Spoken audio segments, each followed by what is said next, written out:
السلام علیکم ورحمۃ اللہ وبرکاتہ۔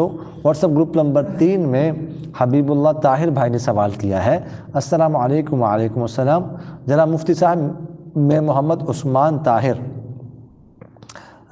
ضلع بہاول نگر سے بات کر رہا ہوں۔ حضرت مسئلہ دریافت کرنا تھا کہ میں نے ایک کلپ دیکھا جس میں کراچی جامعۃ الرشید کے ایک مفتی صاحب مفتی طاہر مسعود صاحب دامت برکاتہم العالی بیان کر رہے تھے۔ وہ فرما رہے تھے کہ فرض نماز کے بعد اجتماعی دعا مانگنا حدیث سے ثابت نہیں ہے۔ اس کے بارے میں وضاحت فرما دے تو مشکور ہوں گا۔ اس مسئلے پر ویڈیو ضرور بنائیے گا، جزاک اللہ۔ دیکھیے حضرت حضور اقدس صلی اللہ علیہ وسلم سے فرض نمازوں کے بعد مختصر دعائیں تو ثابت ہے۔ مثلا یہ دعا ثابت ہے اللہم انت السلام و منک السلام تبارکت یا ذا الجلال والاکرام، اور اسی طرح یہ ثابت ہے اللہم قنی عذابک یوم تبعث عبادک، اور اسی طرح یہ ثابت ہے اللہم لا مانع لما اعطیت ولا معطی لما منعت ولا ينفع ذا الجد منک الجد۔